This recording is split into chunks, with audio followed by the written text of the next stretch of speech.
안녕하세요. 나르시시스트에게서 벗어나 행복한 삶을 되찾고 싶은 분들을 위한 장다르크 채널입니다. 나르시시스트와의 이혼은 다른 일반적인 이혼과는 차원이 다릅니다.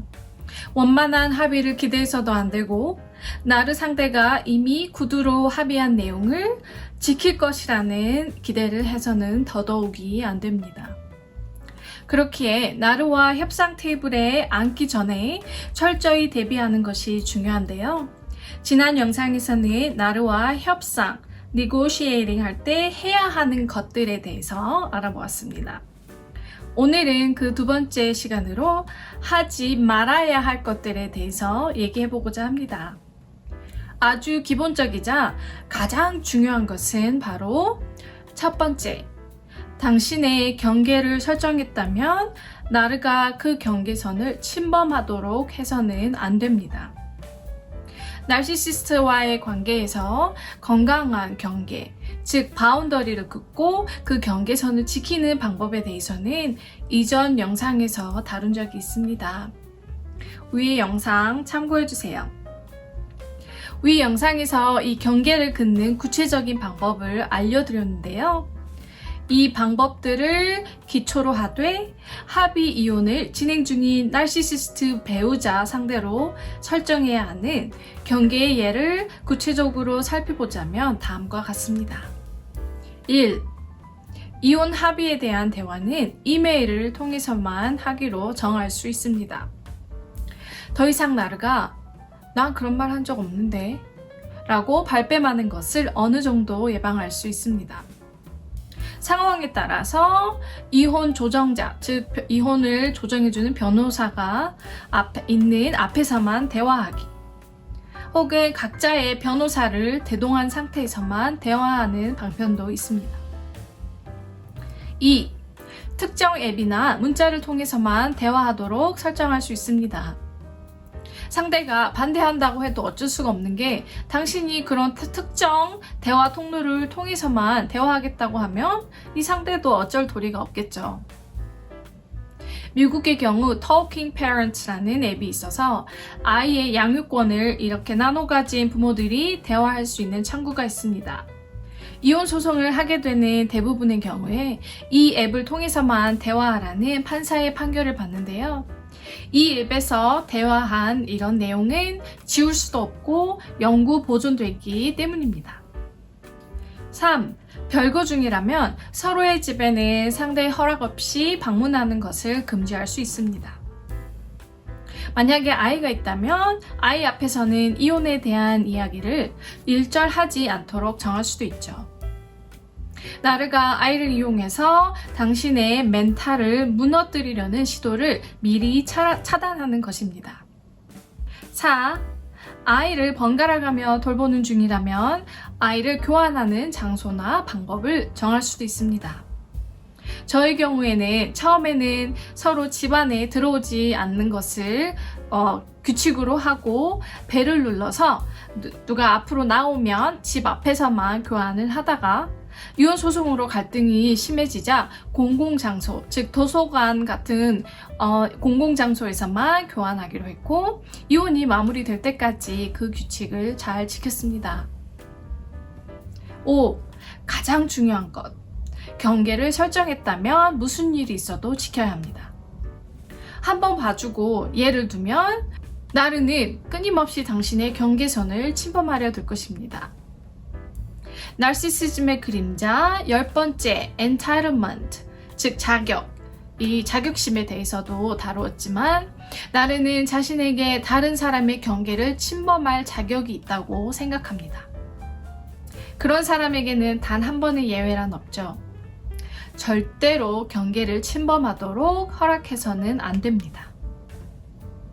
자, 이혼 협상 시 하면 안 되는 것 두 번째, 감정적으로 반응하거나 피해의식, 복수심 이런 것들을 드러내지 말 것.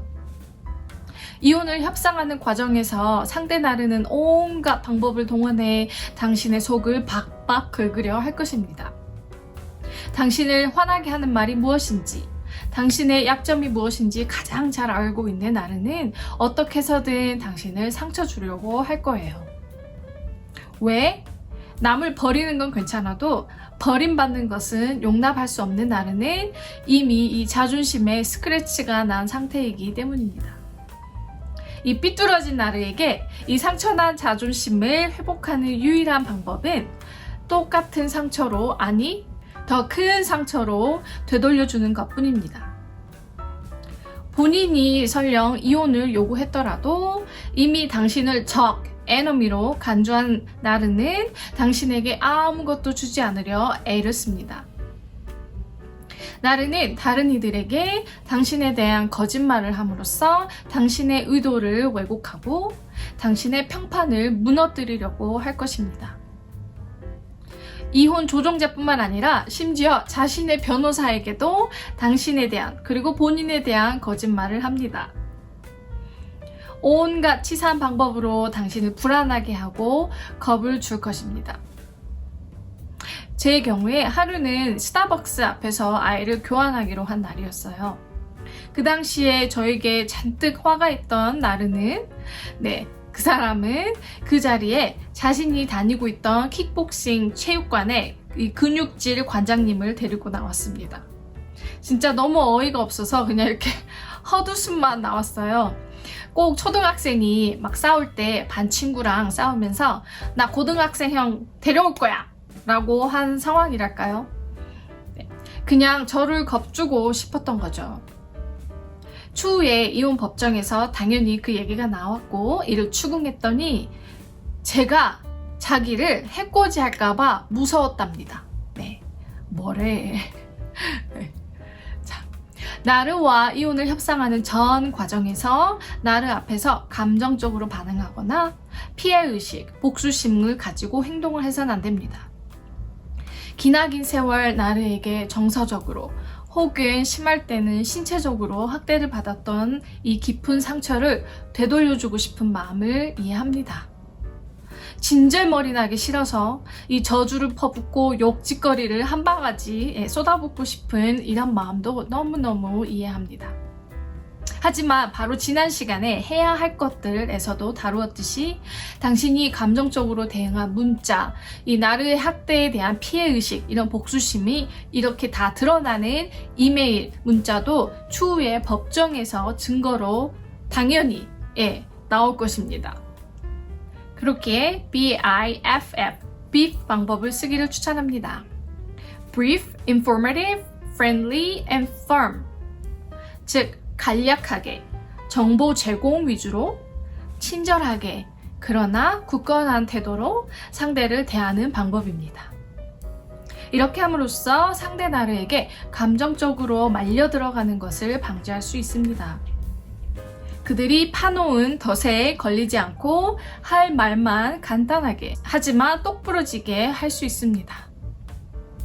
물론 상대의 기분을 상하게 해서 이득될 게 하나도 없으므로 형식적인 친절함은 유지하는 것이 좋습니다. 당신이 울면 울수록, 막 고함 지르고 싸우려 들수록 나르가 이 파놓은 덫에 빠져들어가게 됩니다. 부정적인 감정을 아예 느끼지 않을 수는 없습니다. 하지만 그 감정을 없애거나 그대로 드러내지 않고 내 안에 이렇게 숨겨두는 연습을 해야 합니다. 이를 위해서 지난 시간에 다루었던 해야 하는 것들, 이 영상 중에 상담 치료를 받을 것을 추천합니다. 상담을 받을 수 없는 상황이라면 친구들, 가족들, 이런 주위에 친한 사람들에게 마음을 터놓고 얘기한다든지 종교, 명상, 커뮤니티 모임을 이용하든지 아니면 운동하기 등을 통해서 풀어야 합니다. 이처럼 감정을 통제하는 건 너무 어려운데요. 하지만 연습을 통해서 할 수 있습니다. 완벽할 필요는 없습니다.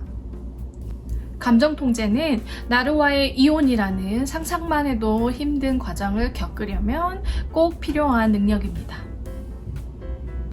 이혼 과정에서 당신이 눈물을 꼭 삼켜야 하는 상황, 상대의 면상에 욕을 해주고 뺨을 한 대 이렇게 시원하게 갈겨주고 싶은 이 욕망을 억눌러야 하는 상황은 수도 없이 많이 발생할 것입니다.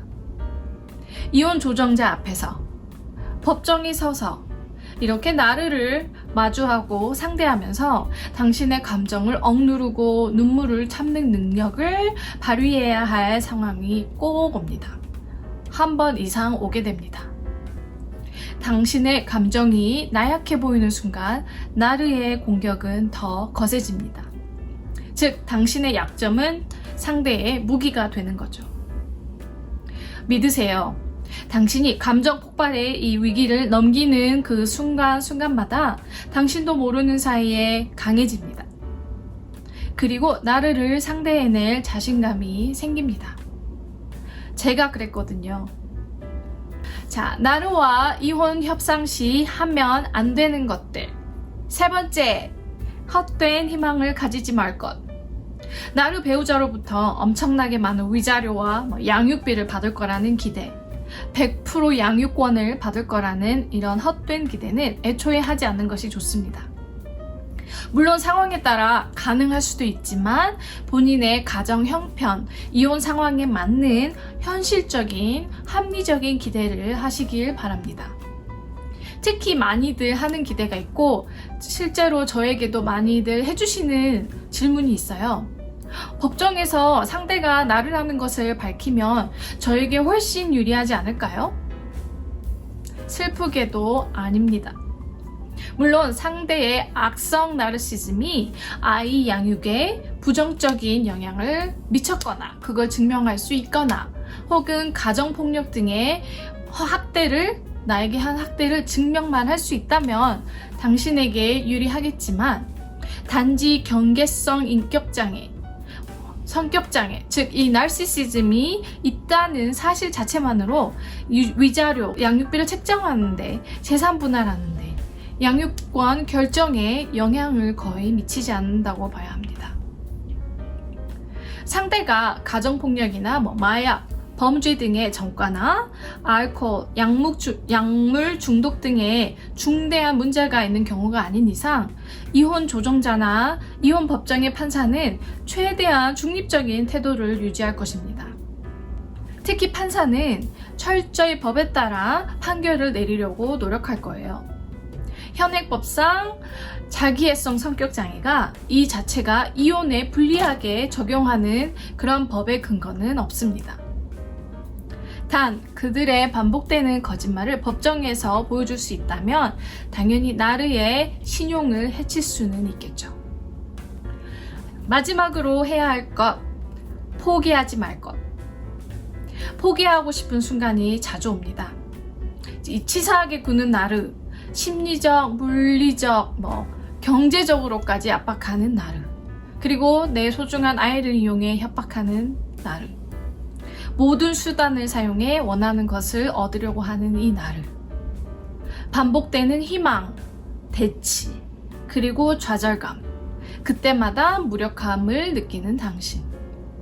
나르가 원하는 것을 다 내어줘버리고 포기하고 싶은 순간이 올 수밖에 없습니다.